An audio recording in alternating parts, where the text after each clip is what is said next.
mum of a preteen girl and a hormone health expert, Claire Spink blasts the taboo of menstruation in this episode of Surviving Parenthood, a parenting podcast. She enlightens us what happens during the menstrual cycle, how to make the most of its different phases, what advice parents can give to their teenage daughters, and what exactly you should do if it's a twig in a vase kind of day. I'm Sam, your host, and I hope you enjoy this latest episode. Hi, Claire. Thank you so much for joining us here today. It's my pleasure. It's always lovely to see you. Oh, it's lovely to see you as well. So I thought I best mention that I got woken up at 4 a.m. this morning by my loving child, and I didn't actually get back to sleep. So good job. This is a subject that I literally love talking about, because otherwise we could be in trouble. And I also got thinking, because we'll be talking about all things menstrual cycle, I do, in the first half of my cycle, the follicular bit, that's when I am most likely to have a little bit of lighter sleep. And that's the phase that I'm going into now. So, yeah. So we will talk about... You're the other end, are you actually? That's interesting. So there's not a templated version of the menstrual cycle. So we will talk about the taboo of menstrual cycle. But first of all, because lots of parents will be listening to this, tell me about your parenting journey, your parenting setup, who you've got at home, that kind of thing. Okay, so my daughter is Savannah, or to call her Sav, and she's 11, going on probably 35. She often does say to me, "Oh, Mum, am I the only adult in the room?" She's definitely more mature than I am. I'm a single mum, and I've been a single mum for about 4 years. And we have a really strong bond. I attachment parented her, so she was on my breast for 3.5 years. She was in my bed for 3.5 years. Still tries to get in my bed when she can. I carried her in a sling. So she's got a really good secure attachment with me. And she's just got this little wise head on her shoulders, and she really knows her mind, with a little bit of sass that goes with it. Yes. And she pulls me into line. That's good. We like that. We like a bit of sass, an empowered woman in the making. Absolutely. So as I like to start each interview with the same question, which is, tell me about a funny parenting moment or foul so far. Give me your best. What have you got for me? It was really hard actually to kind of think of one. Bear in mind that my daughter's been brought up with me, sharing all things to do with the womb, the vagina, everything. She was about 4 years old, and I've been teaching her, I love my yoni, and my yoni is my power. And I've been teaching her to be proud of her yoni. So she knew the word yoni, she knew the word vagina, and she had her own fun word, which was a pum-pum, because it was a Caribbean word, and her dad's from the Caribbean. And so I've been teaching all about, really be proud of your vagina and your yoni, but obviously also did the whole don't let anyone else see it or touch it or anything like this. Yes. Which she obviously missed that bit out, because we were in a public toilet. I was sitting on the toilet. She opens up the door to a queue of people outside, and she's like, "Ladies and gentlemen, welcome to my mummy's pum-pum show." And I was like, oh my God. And she said to me afterwards, she was like, "But I'm proud of your yoni, Mum." And I was like, oh my word. So, that's probably my funniest moment. She'd die now if she knew that I was even revealing that story. She's like, "Oh, Mum, I never did that." So you won't be playing this back to her then? No. I love that. And there's no backtracking. You said it, Mum. So, there you go. Yeah. Oh, the Pum Pum Show. That's what it was. So how's Zav doing? I know that she's 11, isn't she? So she's in that sort of peak preteen phase. How is she in terms of her hormones? Yeah, they are definitely, cyclical. She has sat in and listened to me talking about the menstrual cycle. And so she's really starting to become aware that those days when she just goes, "Mum, I'm crying and I don't know what for," that she kind of, I say to her, that's where you are. You're in your, your autumn phase. And although she's not having her actual cycles yet, she's not bleeding yet, she's really aware that she has those shifts in her emotions. She, to be fair, is quite embarrassed about the whole thing. Bear in mind, and I feel that that's like a parent foul, because I've been so open about menstrual cycles from the day she was born. And, now she's at that age when her friends are getting them. And she's really good that she helps and supports her friends, which I love. But if I say to her, I can't wait for you to have your period, and she's like, oh, and gives me the hand, and I get the Kevin and Perry kind of moment.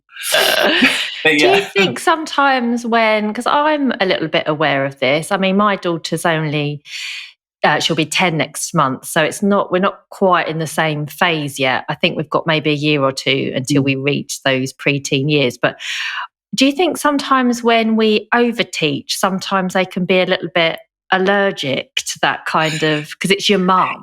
Yeah. Do you know what I mean? Do you think it is because of that, or do you think that's just what she would be like anyway? I think there's probably a bit of it is the fact that, oh, Mum, you're so embarrassing. Yeah. And the fact that her school have now got me going in to do. Gosh. She's That'd be it. Oh, she's mortified.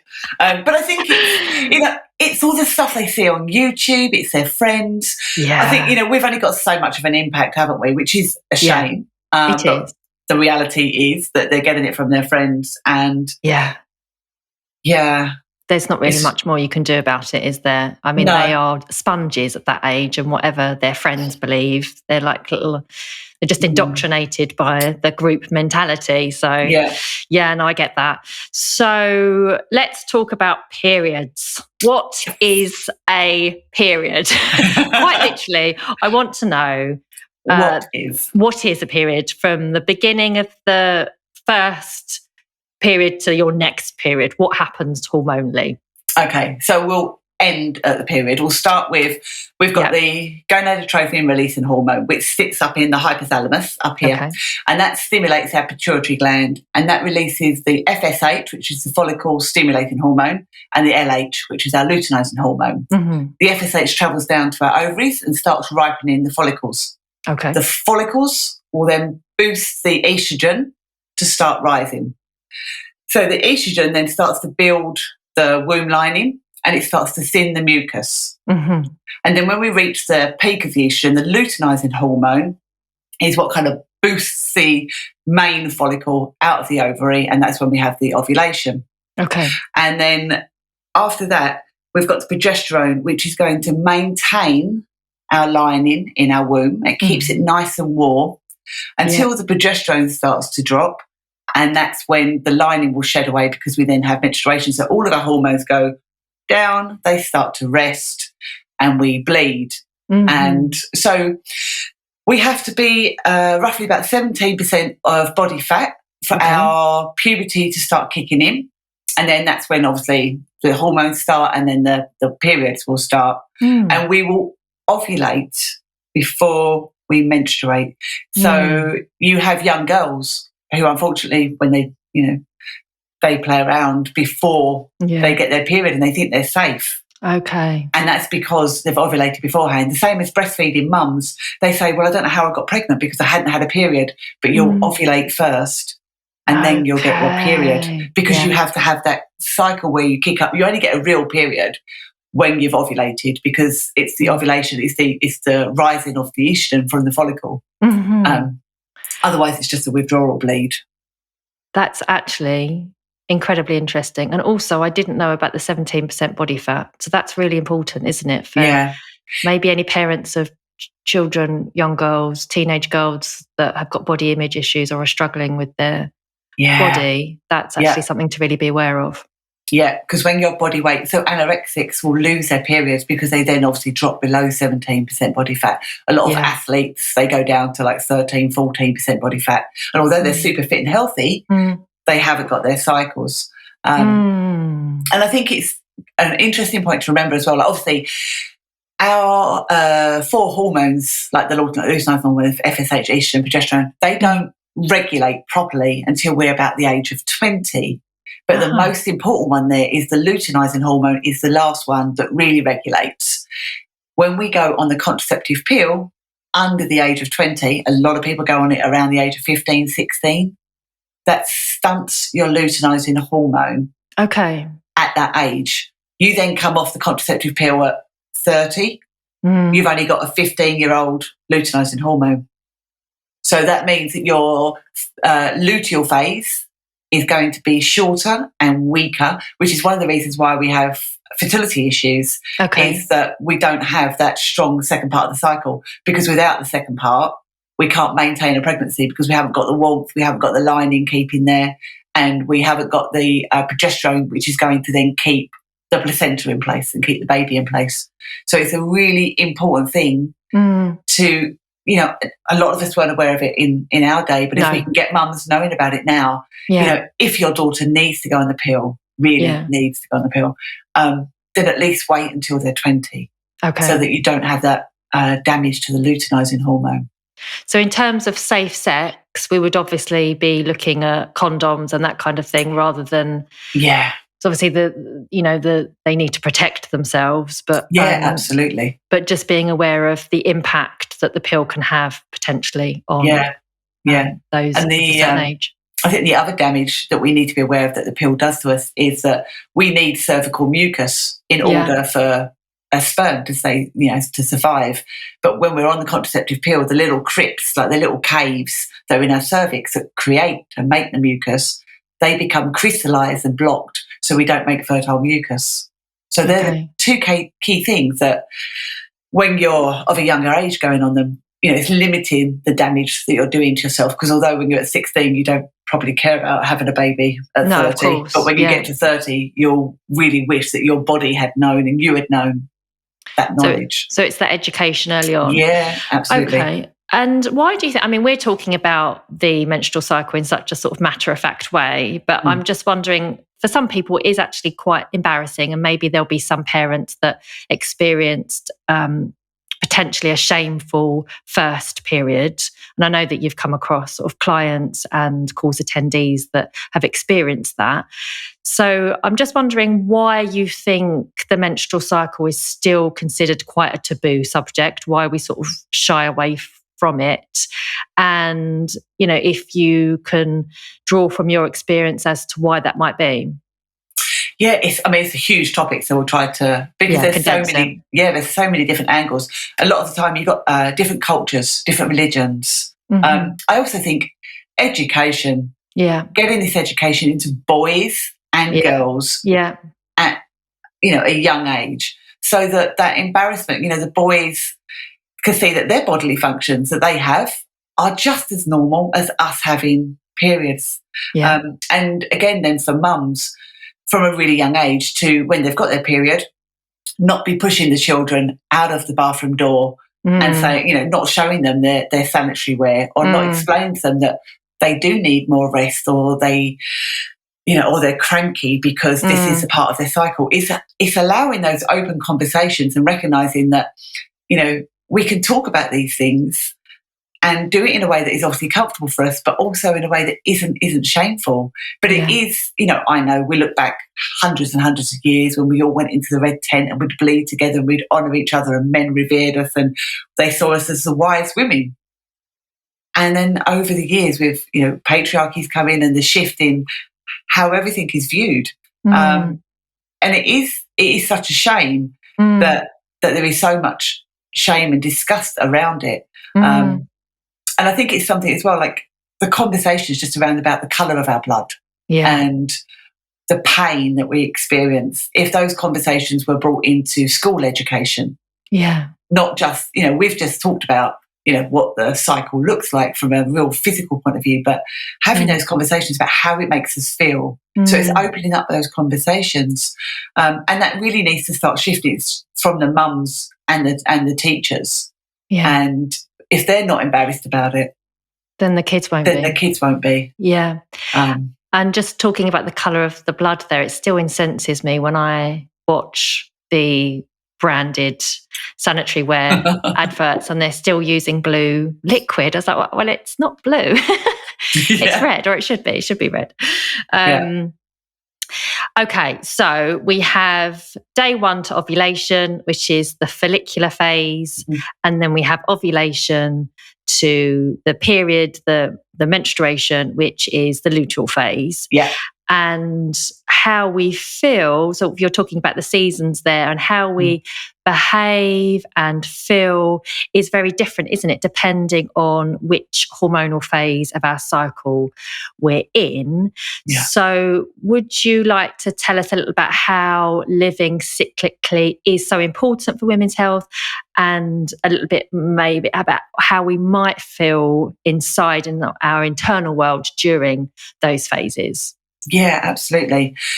So we have the 4 phases of our cycle, which is menstruation, pre-ovulation, ovulation, and premenstrual or luteal phase. Yeah. And they each relate to winter, spring, summer, and autumn. Yeah. And so they're the external seasons that also show the internal. So if we think about our external seasons, our spring and our summer, which is our pre-ovulation and our ovulation, and they are just like a reflection of the external season. They're more outgoing, they're more fun, everything's growing, everything's more vibrant, sunshiny, and that's exactly the same kind of energy that we hold at that time. It's when we can really get stuff done, we get our creativity really flowing, we want to socialise, we want to be around other people, and it's a great time, certainly for teenage girls, for them to know that this is a great time for them to get their projects done, to go and do that cross-country, or to play their netball game, to do their performances with their singing in the drama.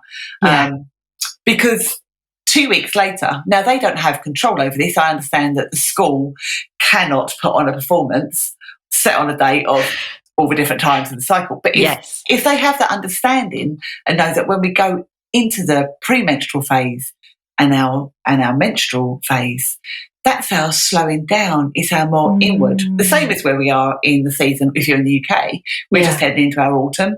So everything starts to become a little bit cosier. The night's getting drawing in, and we want to stay home more. We don't want to socialise. It's also the phase, particularly again if you have teenagers, when they're going to be a little bit more gritty, and they might be more argumentative, and they feel, but their paranoia kicks in of, oh, everybody hates me, or the doors get slammed and the tears come, and they feel like they've got this critic on their shoulder that's constantly saying to them, oh, you're not good enough, so and so doesn't like you, and the friendships can really get gnarly at this time. But also, I mean, my netball team from years ago stopped me from playing netball in my autumn, because I used to drop the ball, throw the ball to the wrong team, and I was really clumsy. And I mean, years before I knew this worked, I kind of look back now and I think, oh yeah, I mean, they didn't know what they were doing either, but they recognised that I was really super clumsy at that time. But also, if you've got a teenager, or even yourself, don't touch the good crockery in that phase of your cycle, because you're likely to drop it. But it's a time when, if you're doing a performance, say you're in a drama performance, you're likely to forget your words, or you're going to be super, super conscious of like everybody looking at you, and you're not going to want to be out there. So it's knowing that shift of your outer energy and then your inner energy. And when you, as a group of friends, know this, if you've got a friend who's being particularly gritty with you, if you can recognise, she's in her autumn, then don't take it personally. But have that conversation when you're both in a better part of your cycle. If you can both, as long as you both do get into a better part of your cycle at the same time, so that you can have that conversation. Because often what comes up for us in that premenstrual part of our cycle is what's not serving us, what's not working for us, what's draining us, sucking the life out of us, and working out, okay, that's not working really well for me. How do I need to deal with that? So we take it into our bleed, because if we don't listen to the Tampax adverts that tell you to go, horse riding and rollerblading when you've got your period because you put a Tampax in, if you actually listen to yourself and sleep more, rest more, give yourself time to slow down and be in the process, you can take all of that information of what's come up for you in autumn that doesn't work for you, take it into your bleed, let it go with your blood, because that's what our blood is. The shedding, our menstrual, is a letting go of all that we don't need inside us. And then take it into your pre-ovulation or your summer, and with your kind of the happiness that you've got inside you, deal with it, in a better way. And I think that's one of the things that's the best thing to use, particularly as teenagers, but as women throughout, is using your cycle to know what is and isn't working for you, so that you live in alignment for what does serve you.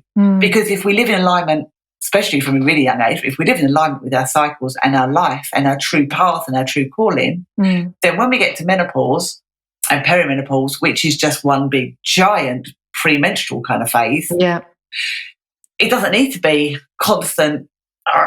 It can be, it can be a lot better for us because we've lived in alignment and we've not got all of this unprocessed drama and trauma that hasn't been dealt with over the time.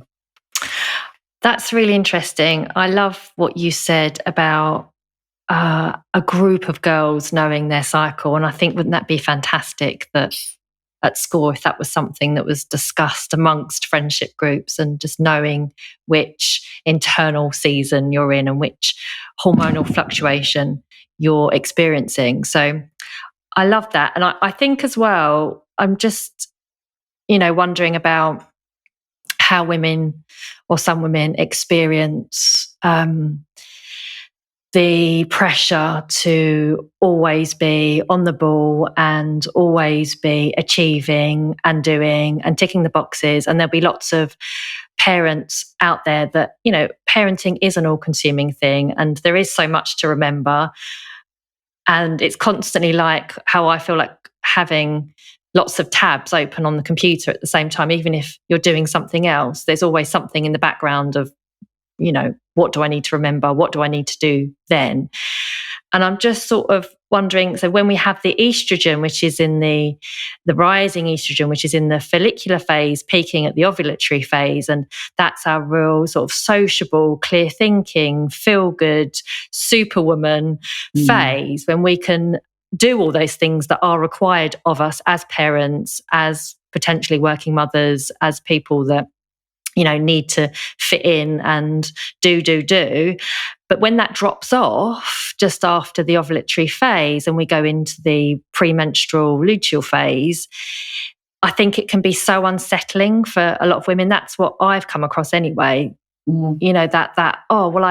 I'm now not able to do as much. I now need to sleep more. I can't fit in as much as I usually would. I can't socialize as much. And perhaps if we prioritized self-care, I don't know, maybe that would be easier to nurture that luteal phase and just to get to know it. But yeah, I think you're right. I think just really being hyper aware of which phase we're in, why this is happening. It's like, okay, I've just ovulated and I'm going into the progesterone. I'm not going to be able to give as much as of myself to other people. And that's okay for now, because it will come again where I can be more outward thinking and more nurturing and more, compassionate. But for now, it's sort of about me for a little bit, which is actually okay, isn't it? Yeah, absolutely. Because we do, as women, we give so much, don't we? All the time. Yeah. And we have to remember, men are linear. Yeah. We are cyclical and we are supposed to have our ups and our downs. And like you said, it's giving ourselves permission that it's okay. I kind of like to refer to that second part of our cycle, the luteal phase, as that part in Frozen when Elsa says, be the good girl you have to be, conceal, don't feel. And that's a good analogy. That part of our cycle, isn't it, where actually we don't need to be what everybody expects us to be. It's okay to have our feelings and to allow that inner, because if we don't, we're going to burst at some point. Yeah. I love that. The Twinkl Parents Hub is full of helpful advice, activities, and ideas to support people like you. You can find stacks of content to help with your child's learning, blogs packed with fun ideas, and resources to support you and your child's health and well-being. Head to the Twinkl website, click Parents, and see how we can help you survive and thrive. Twinkl Parents, made by teachers, trusted by parents. So for someone that's probably going to experience your daughter's, first menarche, first bleed in the next few years, I imagine, I'm just thinking about the actual nuts and bolts of, for parents that are wondering how to teach or be aware of the menstrual cycle for their preteens or teenage girls.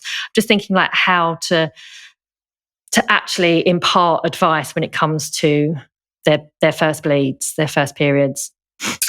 Yeah, I think, what I've done with my daughter, obviously, is gone through the different menstrual products that there are. Yeah. So she's got a pair of period knickers. I think knackers is better. Period knickers. Period knickers. Yeah. That she's got in a plastic bag that she takes to school with her. So she knows that she hasn't got to worry and get stressed about using a sanitary pad or a cloth pad at that point, because she's got the knickers that are there. But we've gone through the different options. So she knows there's cloth pads, there are Tampax, but all organic.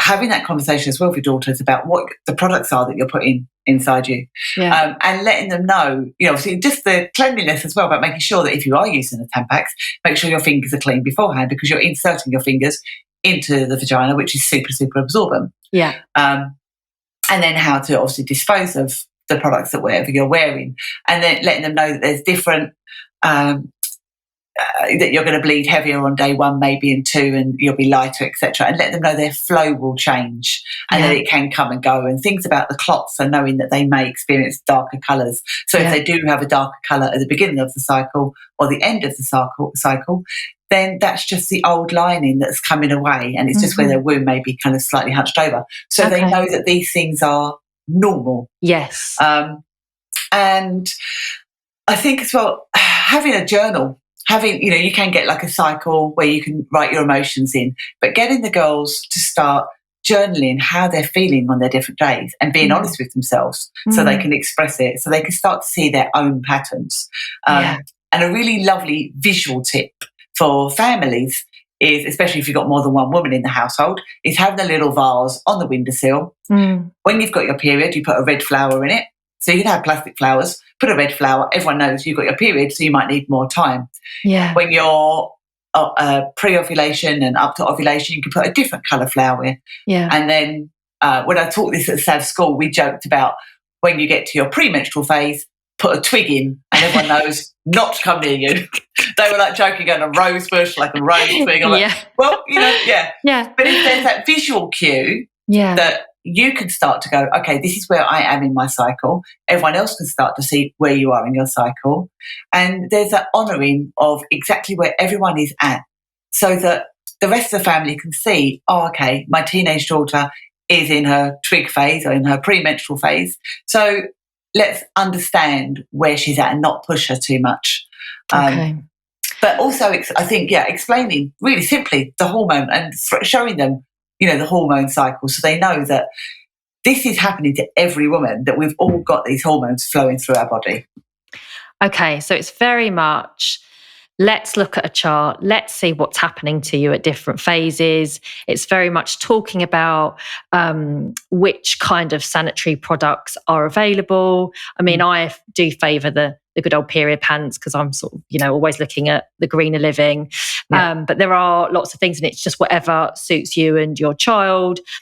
Just how to use a sanitary pad, how to wash out a menstrual cup if that's what you're using, and just being mindful and keeping track of your cycle, journaling your thoughts is also really valuable. So, that's just amazing advice. And I know you've got lots of, I just thought I'd mention as well, it's really important as well, isn't it, for young girls to, what we were sort of saying about normalising, utilising it, that not maybe your friend's cycle is, day 28 sort of standard menstrual cycle length, but then there'll be girls that are 24 days, there'll be girls that are 35 days, and it's just wherever they happen to be within it, it's okay.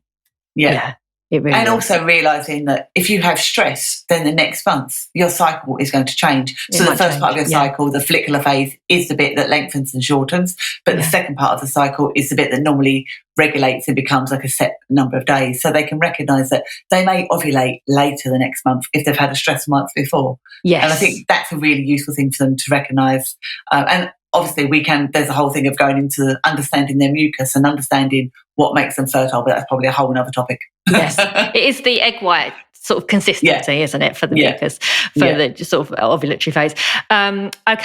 So the cycles can change from month to month, and that's okay, and that's something to be aware of. And I know you've got lots of information on your Instagram page. Tell me a bit about what you've got coming up work-wise, Claire. Well, I've just launched an Empowered Young Women's programme, which I'm taking into certainly my daughter's school, and then hoping to launch that into other schools. Amazing. And that is all about the menstrual seasons within school, as well as things about the mucus and normal things around your periods. I teach, which you've obviously been on, Sam, the Women Fertility Massage training course. And I'm in the process of launching the Empowered Feminine course, which is the next step on from the Women Fertility Massage. So it's just taking all the work that we do a lot deeper. So really looking into the trauma and really empowering women with finding their true calling, so their alignment. Oh, amazing. So where can we find lots of online courses. Lots of online courses as well. Where can we find you, Claire? On Instagram, I'm empoweredfeminine.co. Yeah. And I'm in the middle of launching a new website, but that will be empoweredfeminine.co as well. Oh, amazing. Oh, I've loved it. I've literally loved it. We could talk for hours. We could literally talk for hours, but unfortunately I've sort of got to keep it to about half an hour. But we will always chat about this, I'm sure. And I'm always interested to know what you're up to, and you're just a wealth of information. So thanks for passing on your knowledge. Thank you. Take care, Claire. Bye. Bye.